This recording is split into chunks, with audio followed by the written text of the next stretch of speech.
Hi Pisces, welcome po sa ating channel at ito ay inyong Monte Cabay Tarot reading for your September 2024 sa inyong career and money po. Please be reminded kung naka-resonate kayo, comment down. Kung hindi kayo naka-resonate, ibigay niyo po sa iba kasi general reading po ito. Para po ito sa inyo Pisces ngayong September 2024 for your career and money.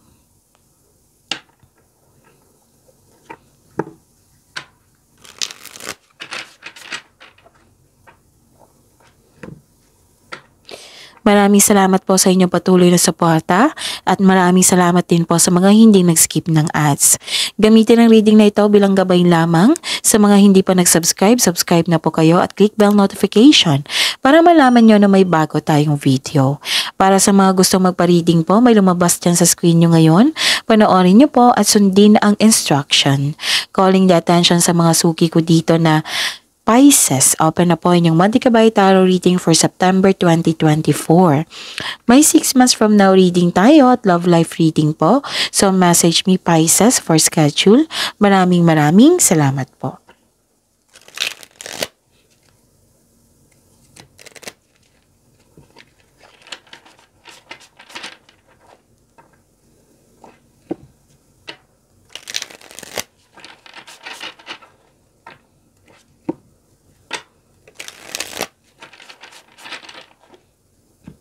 Para po ito sa inyo Pisces ngayong September 2024 for your career and money.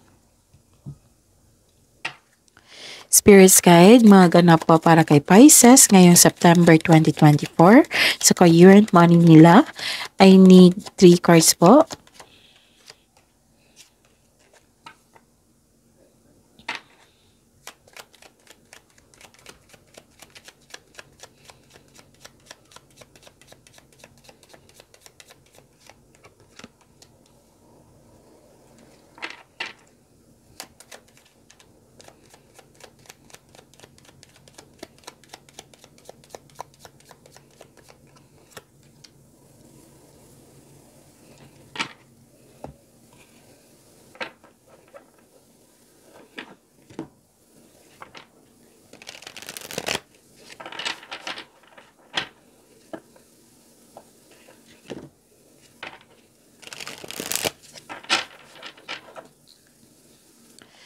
Spirit's Guide, mensahe nyo po para kay Pisces, para sa kanilang career and money ngayong September 2024. I need 2 cards po.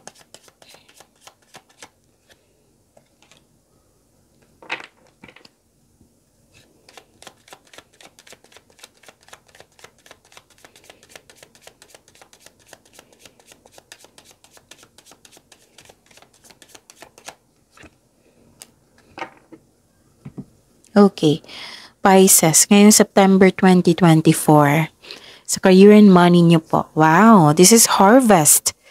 Pwedeng literal ito na harvest, pwedeng sweldo ito, pwedeng binayaran ka na, pwedeng marami kayong orders, project, kliyente, customer, pwedeng slow moving ito na product, tapos ngayon, fast moving na.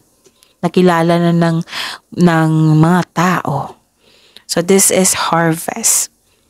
May concern lang kayo sa isang disconnection sa isang tao. Parang nakikita ko dito na babother kayo. Okay, so claim this harvest po. Ang ganda-ganda. And nakita ko rin dito na ganda kasi harvest, diba? Harvesting, tapos may opportunities pa na binigay sa inyo. Pero kailangan mong pumili dito eh. Kailangan mo nang gumawa ng malaking desisyon. So, make the best choices. So, in making best decision, kailangan na magkaroon ng konkretong plano. Para tuloy-tuloy yan, para kasama na yung motivation, mabuo yung confidence mo, ganon. So, gagawa kayo ng desisyon dito. Tapos may nakita kong meeting, reunion, public event. It might be, may ganap dyan na event. Nag-celebrate ng birthday, anniversary sa inyong trabaho, sa inyong kumpanya, sa negosyo mo. Pwedeng ganon. Basta may party po ako nakita dito or meeting. Okay, foresight. Pay attention to things that are important to ensure wealth. Be foresighted and alert. So, itong binigyan ng opportunity sa inyo na kailangan mong pumili, you're creating best choices eh. Pag bigyan niyo po daw ng attention ito. Kasi itong opportunity na ito, kung bibigyan mo ng clear intention, bibigyan mo ng focus, yung na-determine ka, bibigyan mo yun ng tiyaga at effort, magbibigay ito ng wealth sa inyo, yaman. So, be foresighted and alert. Okay? Pag-usayan nyo, pagbutihin nyo yung paggawa ng plano para makabuo kayo ng best decision. So, pay attention. Kasi, kung bibigyan mo ito ng time and effort, magbibigay ito ng yaman sa inyo. And wow, this is gift. You will discover new talents that will lead to new opportunities. Use opportunities that arise. So, puro opportunities. Yes. Pisces, ang ganda. Madidiscover din yung hidden skills mo na magagamit mo sa binigay na opportunities sa inyo. Like for example, na may in-offer sa inyo na business partnership, tapos yung offer is passion mo. Oo, na pwedeng kung tatanggapin mo ito, mas lalong yumaman or ma-improve yung skills mo. Pwede din na, like for example, na hidden talent mo noon, nagamit mo ngayon, na nagbigay ito ng extra income sa'yo. So, use your opportunities that arise. Ilang beses na po lumabas dito na pagyamanin yung binigay na opportunities kasi magbibigay talaga yan sa inyo ng wealth. Ganda, ang ganda Pisces. Spirits guide, ano po yung energy ni Pisces ngayong September 2024 sa career and money nila? I think dalawa na ito. So, kunin natin ha. Tatlo pala. So, kunin natin yung nauna. Okay.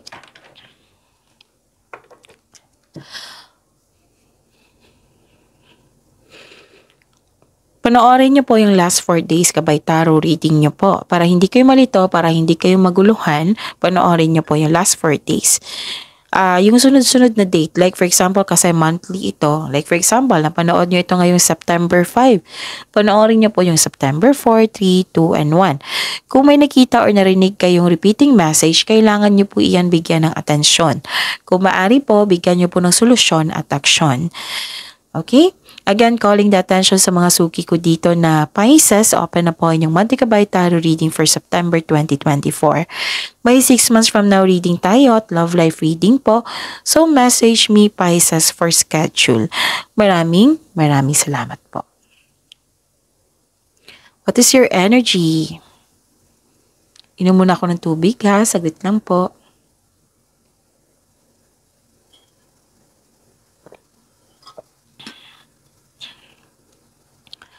Okay.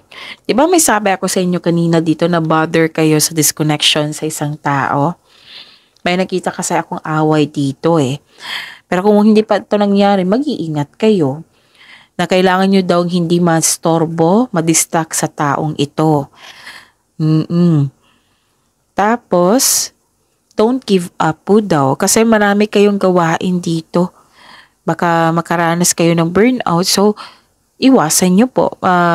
What I meant is kung hindi kaya, ask for help. Kasi hindi naman masama mag-ask ka ng help, right? So, kung marami kayong gagawin ngayon, so, magawa daw kayo ng schedule. Okay? Tapos, may nakita ko ditong desisyon mo eh. 'Di ba gagawa ka ng desisyon dito? Sabi ko kanina sa inyo. Dito nakagawa ka na ng desisyon pero may tutol. It might be, nang dahil sa ganyan, nagkaroon kayo ng away. So, ang sabi ng card dito, kung pwede po daw, umiwas kayo niyan kasi magkakaroon ng disappointment yan eh. Hindi maganda sa inyong energy. Instead na maging disappoint kayo, mag-focus kayo sa binigay na opportunity sa inyo, which is better pa kasi magbibigay ito ng kasaganaan sa iyo, ng magandang energy. So, why focus on disappointment and worries? So, kung if ever nangyari nitong worries nito, disappointment na ito, then isuko nyo kay God, isurrender nyo. Okay? Tapos, ask kayo ng divine assistance. Kung ang ganyan talaga, Pisces, kung hindi kasi lahat ng tao na aayon sa gusto natin, sa plano natin, sa desisyon natin. So, sa 10 na tao, may isa talaga na hindi ayon. Kasi siguro may dahilan siya or trip niya lang. Wala na tayong magagawa yan. Kasi we have to respect their pananaw or ang kanilang choices sa buhay, 'di ba? So, ikaw, ang gagawin mo is intindihin mo na lang and mas maniwala ka sa mga karamihan, 'di ba? Kasi maraming nag-agree sa iyo, naniwala sa iyo. So, doon ka kakapit. 'Di ba? Sabi ko sa inyo, halos everyday sa lahat ng signs na huwag kayong mag-focus sa hindi nyo makontrol. Doon kayo sa mga taong naniniwala sa inyo, na nagbibigay ng inspirasyon sa inyo, at higit sa lahat, naniwala kayo sa inyong sarili. Kasi alam naman natin kung magfo-focus ka sa mga disappointment na yan, walang magandang ibibigay yan sa iyo, kundi sakit ng ulo. So why bother? Why kayo magstay sa kanyan, 'di ba? So dito ka sa focus sa binigay sa inyo na pagkakataon na kailangan mong pagyamanin. Okay? Kasi yan yung kung magkakaroon niya ng positive outcome, syempre maka-benefit ka, magiging happy ka, magandang energy mo. O, dito tayo sa magkapagbigay sa inyo ng happiness. Okay? So, instead ma-worry kayo sa isang tao, i-pray nyo na lang siya, isuko nyo siya kay God at magpatuloy po sa inyong career and money. Okay? So, kung gusto nyong kausap, kasi parang gusto nyo may kausap dito, Pisces hanap kayo ng very genuine na tao na handang makinig sa inyo. Kung wala, then make a journal. Kung mahilig kayo sa journal po, or diary, para yung lahat ng nararamdaman mo malipat sa pahina, masuri mo rin kung ano yung bunot dulo sa pagkakaroon ng disharmony. Kung gusto mo, like ako, kung may sasabihin, alam, kasi kahit hindi ko sinumbong kay God, alam niya kung ano yung nasa isip ko, ano yung nararamdaman ko. Isumbong ko talaga kay God. Tapos makikinig din ako sa kanya kung ano yung ginagawa niya, na blessings binigay niya, tapos pagyamanin ko. And I'm hoping yun din kayo. Okay? Kasi para sa kabutihan yan para sa kabutihan nyo. Okay? Ang daming mensahe ngayon. Ano pa? Actually, may dito, emotional offerings. May dumating na at binigyan mo ng agarang aksyon. May paalala po ang card nyo po dito. May bago po daw kayong kakilala. Sa career and money nyo po ito may bago po daw kayong kakilala. Put boundaries muna. Hindi naman ibig sabihin nagdududa ka sa kanya. Yung sabi lang po ng card dito, kilalanin nyo po muna. Okay? Bago magbigay ng tiwala. Actually, may parating na offer dito, new opportunities, which is lumabas din dito at dito. Ang dami na yan So, claim nyo yan, Pisces. New opportunity or proyekto na magbibigay sa iyo ng excitement. Kasi agarang aksyon to Kasi you are very excited. Pero kung gagawa kayo ng desisyon take time, huwag nyong i-rush. Tapos nakikita ko dito na some of you na very supportive yung boss nyo, nag-o-offer siya ng boss or amo, nag-o-offer siya ng much needed support, pwede rin pagtaas ng sweldo or posisyon sa trabaho. Okay? So, open your mind to the inspiration you need to make work more enjoyable for you. So, kung na-bother kayo, di ba? Na-bother kayo sa disconnection sa isang tao. Isipin nyo para bumalik yung, para magkaroon kayo ng motivation. Isipin nyo po yung inspiration nyo kung bakit kayo andyan. Di ba? Nagtrabaho kayo para matulungan yung sarili mo at iyong pamilya. So, gawin mo yung inspiration para ma-enjoy mo yung mga gawain mo dyan. So, may good news kayong matanggap, ha? May pagbabago po. Good news. Spirits guide, possible blessings po na ma-receive ni Pisces sa career and money nila ngayong September 2024.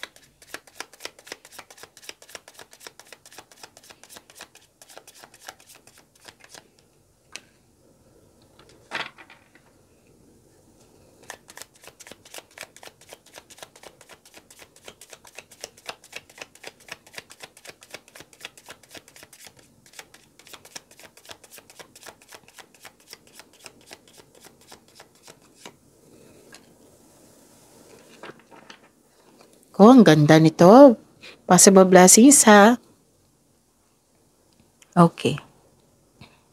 Nakita ko dito na nagkaroon ng abundance. Ang ganda, Pisces. Nagkaroon ng abundance, satisfaction po, nagkaroon ng completion. Thankful ka sa mga biyayang natanggap mo. You have overflowing abundance. Successful and satisfied ka sa buhay. So, you need to relax after nito. So, this card asks you to relax and enjoy what you've worked hard to achieve. Share your good fortune to others and your generosity will always flow back to you. And alam naman natin na kung magbibigay tayo, babalik yan natin 10 times fold. Alam nyo naman yan. Basta clear intention talaga at bukas sa loob nyo. Kasi hindi na ako magtataka nito si water sign, si Pisces. Mapagbigay talaga kayo, hindi kayo madamot. And may natapos kang project, sobrang saya mo, satisfied ka sa naabot mong completion. May recognition ako nakikita dito for a job well done. Or another card na nagsabi dito ng promotion. Ang ganda. I-claim nyo to, Pisces, ha? So, following intuition and honoring your ideas, it will lead you to increase prosperity and abundance po. And your health is improving also. Nagkaroon na ng recovery. Ang ganda-ganda. So, this is happiness, ha? Your career and money is improving, your health is improving, and you're welcoming overall feelings of happiness and joy. So, ang ganda-ganda ng blessings na binigay sa inyo. So, this card signal abundance in all areas of your life. Okay? So, ang importante, may recovery na dito kasi bother kayo sa isang tao. May recovery, may pag-move forward.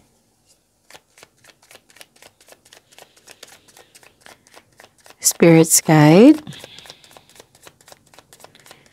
Challenges na ma-overcome po ni Pisces sa career and money nila ngayong September 2024. And the clarification po.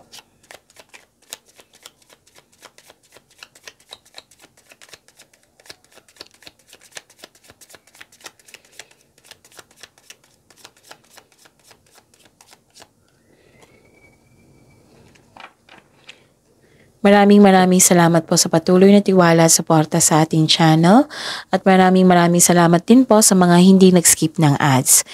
May lumabas dyan ngayon sa screen nyo po. Kung gusto nyo po iyan, then follow instruction. Okay, this is ma-overcome nyo, ha. At least alam nyo na ngayon kung ano yung mga challenges para makapaghanda kayo. May concern kayo, yung bother kayo kanina sa isang taong nagkaroon kayo ng disconnection, na hindi siya marunong magpahalaga, nang siyang dahilan na hindi nagiging stable yung emotion mo, tapos nagkaroon din ng alinlangan dito sa pagtanggap ng opportunity, kasi yung opportunity which is klarong-klaro dito, that is a leadership role. Ang ganda ng offer, ha. Tapos mag-ingat din pag daw kayo sa communication sa ibang tao, baka makasabi ka ng hindi maganda sa kanila. Or nireject mo agad ang isang tao na gustong makipag-usap sa iyo. Okay? Ayun. Ano pa? Okay. Nakita ko rin dito na which is lumabas din dito na huwag magtanggap ng trabaho na hindi naman naayon sa inyong schedule. Kung marami na yan, then make a schedule para ma-deliver mo yung lahat ng promises, right? Kung hindi na talaga kaya, then ask for help, okay? Tapos, huwag mag-say yes ng yes. Kung hindi pa ito nangyari, huwag mag-say yes ng yes kung hindi naman kaya sa inyong schedule, okay? Para hindi kayo ma-burn out.